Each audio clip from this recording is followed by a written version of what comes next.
नमस्कार। आकाशवाणी कटक आंचलिक संवाद पढ़ुछंती उदयनाथ स्वाई। मुख्य संवाद। सुभद्रा योजनार प्रथम किस्तिर चतुर्थ पर्याय आर्थिक सहायता चलित मास 8 तारिख में दिज्व कहले उपमुख्यमंत्री प्रभाती परिड़ा। भक्ति और श्रद्धार सहित पालन करा जाउछि विद्यादात्री माँ सरस्वती पूजार्चना। रथ यात्रा रथ खଳାରେ आज हेब रथ काठ अनुकूल। द्रव्य और सेवा कर जीएसटी गत मासरे 1,95,000 कोटी टंकारु ऊर्ध्व राजस्व संग्रह एवं राज्यर पश्चिम एवं आभ्यंतरीण जिल्लागुड़िक आसंता सप्ताह 3 ରୁ 4 डिग्री तापमात्रा वृद्धि पाइबा नहीं पाणीपाग विभागर अनुमान। संपूर्ण संवाद। चलित मास 8 तारिख दिन सुभद्रा योजना प्रथम किस्तिर चतुर्थ पर्याय सहायता राशि दिज्व बोली उपमुख्यमंत्री प्रभाती परिड़ा कहिसंती। गणमाध्यम को सूचना दे श्रीमती परिड़ा कहिसंती एही पर्याय जाजपुर जिल्लार सुभद्रा सहायता राशि बंटन कार्यक्रम आरंभ हेब। हिताधिकारी मानकर आसंता काली एवं मंगलवार दिन बैंक जाई एनपीसीआई जांच करने श्रीमती परिड़ा परामर्श देइछंती। चतुर्थ पर्यायर सुभद्रा टंका हिताधिकारी को आसंता फेब्रुआरी 8 तारिख रे मिलिबो। आमे जाजपुर रु पाखापाखी जेते हिताधिकारी हे जाइथिबे समस्त को सुभद्रा दिया जिवो। पाखापाखी 25% क्लियर हेछि, तथापि आहुरी 2.5 लाख बाकी अछंती। जेमती बायोमेट्रिक रो प्रॉब्लम अछि कि एनपीसीआई रो प्रॉब्लम अछि, केवल बैंक को टिके जाई कि निज अकाउंट ता देखि देले हे जिवो। सूचना योग्य गत वर्ष सेप्टेम्बर मास 17 तारिख में सुभद्रा योजनार शुभारंभ होइथिला। वर्तमान सुधा 80 लाख हिताधिकारी सुभद्रा योजनार सहायता राशि पाइछंती। आसंता मार्च मास 8 तारिख में सुभद्रा योजनार द्वितीय किस्तिर प्रथम पर्याय टंका दिज्व बोली सरकार घोषणा करिसंती। संसदर बजेट अधिवेशन में गतकाली अर्थमंत्री निर्मला सीतारमण आगत करिथिबा केंद्रीय बजेट रे जातीय अभिवृद्धि हार को आहुरी त्वरान्वित करने उद्देश्य केतेक निर्दिष्ट क्षेत्र को गुरुत्व देइछंती। मध्यवर्ती श्रेणी को सशक्त करने सहित गरीब युवपीढ़ी चाषी और महिला को सशक्त करने सरकार प्रतिश्रुति देइछंती। टिकस व्यवस्था संस्कार आनिबा सहित सहरांचल विकास वित्तीय क्षेत्र में परिचालनागत संस्कार आनिबा गुरुत्व दिया जाइछि। समावेशी विकास को बजेट रे प्राधान्य दिया जाइछि। अर्थमंत्री आगत करिथिबा बजेट्र परिमाण 50,65,345 कोटी रही। सेथिमध्यरु सर्वाधिक अर्थ मंत्रालय को 19,39,000 कोटी टंकार ऊर्ध्व व्यय बराद करा जाइथिबा बेले द्वितीय स्थान में प्रतिरक्षा बजेट्र परिमाण 6,81,210 कोटी ऊर्ध्व टंका रही।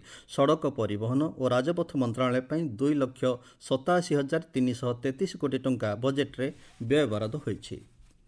केंद्रीय बजेट रे महात्मा गांधी निश्चित कर्म नियुक्ति योजना पांठी पूर्व वर्ष भली अपरिवर्तित रही।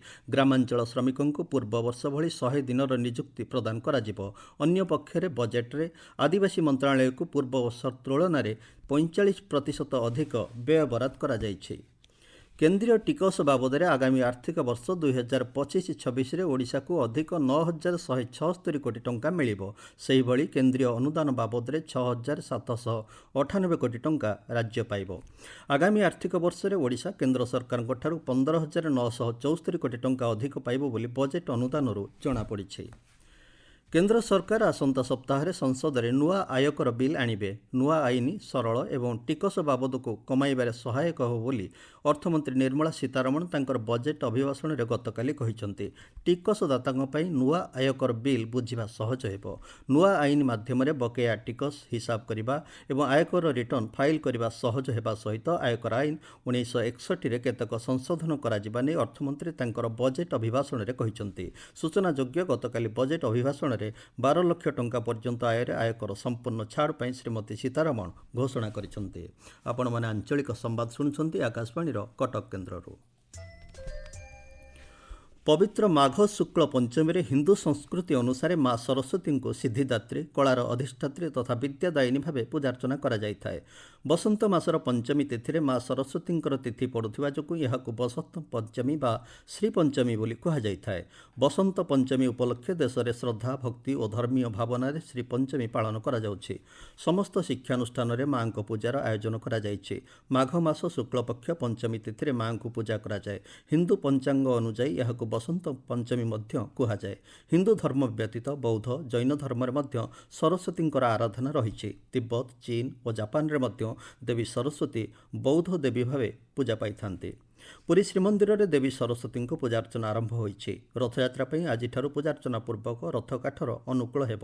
ପରମ୍ପରା ଅନୁସାରେ ମହାପ୍ରଭୁଙ୍କ ରଥ ନିର୍ମାଣ ପାଇଁ ଆସିଥିବା କାଠ ମଧ୍ୟରୁ 3 ଖଣ୍ଡ ଧଉରା କାଠ ରଥ ଖଳାରେ ପୂଜା କରାଯିବ। ଆଗାମୀ ରଥଯାତ୍ରାକୁ ଶାନ୍ତି ଶୃଙ୍ଖଳା ଓ ସୁରୁଖୁରୁରେ ସମାପନ କରିବା ନେଇ ମା ସରସ୍ୱତୀଙ୍କ ନିକଟରେ ପୂଜାର୍ଚ୍ଚନା କରାଯିବ। ସରସ୍ୱତୀ ପୂଜା ଅବସରରେ ପ୍ରଧାନମନ୍ତ୍ରୀ ନରେନ୍ଦ୍ର ମୋଦି ଦେଶବାସୀଙ୍କୁ ବସନ୍ତ ପଞ୍ଚମୀର ଶୁଭେଚ୍ଛା ଓ ଶୁଭକାମନା ଜଣାଇଛନ୍ତି। ମୁଖ୍ୟମନ୍ତ୍ରୀ ମୋହନ ଚରଣ ମାଝୀ ତାଙ୍କ ଶୁଭେଚ୍ଛା ବାର୍ତ୍ତାରେ ବିଦ୍ୟାଦାୟିନୀ ମା ସରସ୍ୱତୀଙ୍କ ଅପାର କୃପାରୁ ବିଦ୍ୟାର୍ଥୀଙ୍କ ଜୀବନ ଜ୍ଞାନ ଆଲୋକରେ ଆଲୋକିତ ହେଉ ବୋଲି କାମନା କରିଛନ୍ତି। କେନ୍ଦ୍ରମନ୍ତ୍ରୀ ଧର୍ମେନ୍ଦ୍ର ପ୍ରଧାନ ପବିତ୍ର ବସନ୍ତ ପଞ୍ଚମୀର ଶୁଭେଚ୍ଛା ଜଣାଇ ଶ୍ରୀପଞ୍ଚମୀ ହେଉଛି ଜ୍ଞାନ, ବିଦ୍ୟା ଓ କଳାର ଦେବୀ ସରସ୍ୱତୀଙ୍କ ପାଇଁ ସମର୍ପିତ ବୋଲି କହିଛନ୍ତି। କେନ୍ଦ୍ର ସରକାର ଗତ ମାସରେ 1,95,506 କୋଟି ଟଙ୍କାର ଦ୍ରବ୍ୟ ଓ ସେବାକର ଜିଏସ୍ଟି ସଂଗ୍ରହ କରିଥିବା ଅର୍ଥ ମନ୍ତ୍ରଣାଳୟ ସୂଚନାରୁ ଜଣାପଡ଼ିଛି। 2024 ମସିହା ଜାନୁଆରୀ ମାସ ତୁଳନାରେ ଚଳିତ ବର୍ଷ ଜାନୁଆରୀ ମାସରେ 12.3% ଅଧିକ ଜିଏସ୍ଟି ଆଦାୟ ହୋଇଛି। ଅନ୍ୟପକ୍ଷରେ ଗତ ଜାନୁଆରୀ ମାସରେ ଓଡ଼ିଶାରୁ 5,331 କୋଟି ଟଙ୍କାର ଜିଏସ୍ଟି ରାଜସ୍ୱ ସଂଗ୍ରହ କରାଯାଇଥିବା ବେଳେ 2024 ମସିହା ଜାନୁଆରୀ ମାସରେ 4,963 କୋଟି ଟଙ୍କା ରାଜ୍ୟ ସରକାର ଜିଏସ୍ଟି ସଂଗ୍ରହ କରିଥିଲେ। ମଧୁସୂଦନ ରାଓଙ୍କ ଆଜି ଜନ୍ମତିଥି ଅବସରରେ କୃଷି ଭବନଠାରେ ବର୍ଣ୍ଣବୋଧ ପୁସ୍ତକର ଲୋକାର୍ପଣ କାର୍ଯ୍ୟକ୍ରମ ଚାଲିଛି। ମୁଖ୍ୟମନ୍ତ୍ରୀ ମୋହନ ଚରଣ ମାଝୀ କାର୍ଯ୍ୟକ୍ରମରେ ମୁଖ୍ୟ ଅତିଥି ଭାବେ ଯୋଗ ଦେଇଛନ୍ତି। ଓଡ଼ିଆ ବର୍ଣ୍ଣବୋଧ ପ୍ରଥମେ ଓଡ଼ିଆ ଭାଷା ଶିକ୍ଷାର ମୂଳଦୁଆ ପକାଇଥିଲା। ମଧୁସୂଦନ ରାଓଙ୍କ ଦ୍ୱାରା ଲିଖିତ ବର୍ଣ୍ଣବୋଧ ବନାନଠାରୁ ଆରମ୍ଭ କରି ଯୁକ୍ତାକ୍ଷର ଶିକ୍ଷା ଏବଂ ଗଣିତ ଜ୍ଞାନ ପର୍ଯ୍ୟନ୍ତ ପିଲାମାନଙ୍କୁ ପାଠପଢ଼ାର ପ୍ରଥମ ପର୍ଯ୍ୟାୟରେ ଅତ୍ୟନ୍ତ ଗୁରୁତ୍ୱପୂର୍ଣ୍ଣ ପ୍ରେରଣା ଦେଇଥାଏ। ଓଡ଼ିଶାର ଚାନ୍ଦିପୁରସ୍ଥିତ କ୍ଷେପଣାସ୍ତ୍ର ଘାଟିରୁ ସ୍ୱଳ୍ପ ଦୂରଗାମୀ ବାୟୁ ପ୍ରତିରକ୍ଷା ପ୍ରଣାଳୀ VSHORADS କ୍ଷେପଣାସ୍ତ୍ରର ସଫଳ ପରୀକ୍ଷଣ ହୋଇଛି। ସ୍ୱଦେଶୀ ଜ୍ଞାନ କୌଶଳରେ ନିର୍ମିତ ଏହି କ୍ଷେପଣାସ୍ତ୍ର ପ୍ରତିପକ୍ଷର ଅଳ୍ପ ଉଚ୍ଚତାରେ ଦ୍ରୁତ ଗତିରେ ଆସୁଥିବା କ୍ଷେପଣାସ୍ତ୍ରକୁ ଲକ୍ଷ୍ୟଭେଦ କରିଥିଲା। ପ୍ରତିରକ୍ଷା ଗବେଷଣା ଏବଂ ବିକାଶ ସଂଗଠନରୁ ମିଳିଥିବା ସୂଚନା ଅନୁସାରେ ଗତକାଲି କରାଯାଇଥିବା 3ଟି ପରୀକ୍ଷଣ ସଫଳତାର ସହିତ ପ୍ରତିପକ୍ଷ କ୍ଷେପଣାସ୍ତ୍ରକୁ ଧ୍ୱଂସ କରିବାରେ ସଫଳ ହୋଇଥିଲା।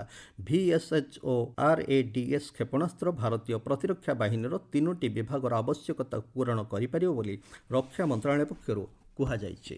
ବାରବାଟୀ ଷ୍ଟାଡିୟମରେ ଆସନ୍ତା 9 ତାରିଖରେ ଅନୁଷ୍ଠିତ ହେବାକୁ ଥିବା ଭାରତ ଇଂଲଣ୍ଡ ଦ୍ୱିତୀୟ ଦିନିକିଆ ମ୍ୟାଚ୍ ପାଇଁ ଆଜିଠାରୁ ଅନଲାଇନ୍ ମାଧ୍ୟମରେ ଟିକେଟ୍ ବୁକିଂ ଆରମ୍ଭ ହେଉଛି। ଓଡ଼ିଶା କ୍ରିକେଟ୍ ଆସୋସିଏସନ୍ OCA ପକ୍ଷରୁ ମିଳିଥିବା ସୂଚନା ଅନୁସାରେ 4,000 ଟିକଟ ଅନଲାଇନ୍ ମାଧ୍ୟମରେ ବିକ୍ରି କରାଯିବ।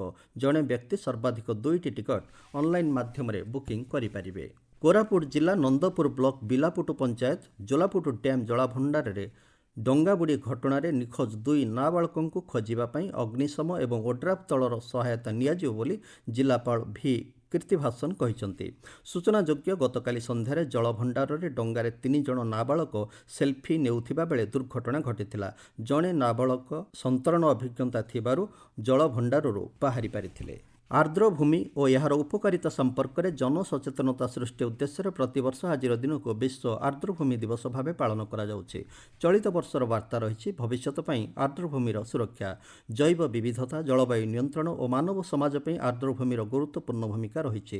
ଭବିଷ୍ୟତ ପିଢ଼ିକୁ ଏହାର ସଂରକ୍ଷଣ ଉପରେ ସଚେତନତା ସୃଷ୍ଟି କରିବା ଏହି ଦିବସର ମୂଳ ଲକ୍ଷ୍ୟ।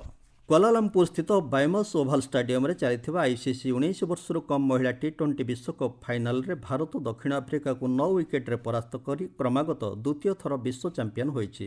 ପୂର୍ବରୁ ଦକ୍ଷିଣ ଆଫ୍ରିକା ଟସ୍ ଜିତି ପ୍ରଥମେ ବ୍ୟାଟିଂ କରି ନିର୍ଦ୍ଧାରିତ 20 ଓଭରରେ ସମସ୍ତ ୱିକେଟ୍ ହରାଇ 82 ରନ୍ ସଂଗ୍ରହ କରିଥିଲା। ଭାରତ ଗୋଟିଏ ୱିକେଟ୍ ହରାଇ 11 ଓଭର 2ଟି ବଲ୍ରେ 84 ରନ୍ କରିବା ସହ ବିଜୟ ଲକ୍ଷ୍ୟ ହାସଲ କରିଥିଲା। ପାଣିପାଗ। ଭୁବନେଶ୍ୱର ଆଞ୍ଚଳିକ ପାଣିପାଗ ବିଜ୍ଞାନ କେନ୍ଦ୍ରର ସୂଚନା ଅନୁସାରେ ଆସନ୍ତା 1 ସପ୍ତାହ ପର୍ଯ୍ୟନ୍ତ ରାଜ୍ୟରେ ପାଗ ମୁଖ୍ୟତଃ ଶୁଖିଲା ରହିବ। ଉପକୂଳ ଓଡ଼ିଶା ସହିତ ଆଭ୍ୟନ୍ତରୀଣ ଅଞ୍ଚଳରେ ତାପମାତ୍ରା ସ୍ୱାଭାବିକଠାରୁ ଅଧିକ ରହିବ ବୋଲି ଅନୁମାନ କରାଯାଉଛି। ଗତକାଲି ରାଜ୍ୟର ବିଭିନ୍ନ ସ୍ଥାନରେ ତାପମାତ୍ରା ସ୍ୱାଭାବିକଠାରୁ 3ରୁ 4 ଡିଗ୍ରୀ ବୃଦ୍ଧି ପାଇଥିଲା। ମୁଖ୍ୟ ସମ୍ବାଦ ପୁଣିଥରେ। ସୁଭଦ୍ରା ଯୋଜନାର ପ୍ରଥମ କିସ୍ତିର ଚତୁର୍ଥ ପର୍ଯ୍ୟାୟ ଆର୍ଥିକ ସହାୟତା ଚଳିତ ମାସ 8 ତାରିଖରେ ଦିଆଯିବ କହିଲେ ଉପମୁଖ୍ୟମନ୍ତ୍ରୀ ପ୍ରଭାତୀ ପରିଡ଼ା। ଭକ୍ତି ଓ ଶ୍ରଦ୍ଧାର ସହିତ ପାଳନ କରାଯାଉଛି ବିଦ୍ୟାଦାତ୍ରୀ ମା ସରସ୍ୱତୀଙ୍କ ପୂଜାର୍ଚ୍ଚନା। ରଥଯାତ୍ରା ପାଇଁ ରଥ ଖଳାରେ ଆଜି ହେବ ରଥକାଠ ଅନୁକୂଳ। ଦ୍ରବ୍ୟ ଓ ସେବାକର GST ଗତ ମାସରେ 1,95,000 କୋଟି ଟଙ୍କାର ଉର୍ଦ୍ଧ୍ୱ ରାଜସ୍ୱ ସଂଗ୍ରହ ଏବଂ ରାଜ୍ୟର ପଶ୍ଚିମ ଏବଂ ଆଭ୍ୟନ୍ତରୀଣ ଜିଲ୍ଲାଗୁଡ଼ିକରେ ଆସନ୍ତା ସପ୍ତାହରେ 3ରୁ 4 ଡିଗ୍ରୀ ତାପମାତ୍ରା ବୃଦ୍ଧି ପାଇବା ନେଇ ପାଣିପାଗ ବିଭାଗର ଅନୁମାନ। ଆଞ୍ଚଳିକ ସମ୍ବାଦ ବର୍ତ୍ତମାନ ପାଇଁ ଏତିକି। ଆମର ପରବର୍ତ୍ତୀ ଆଞ୍ଚଳିକ ସମ୍ବାଦ ଶୁଣିପାରିବେ ସନ୍ଧ୍ୟା 6:45 ସମୟରେ।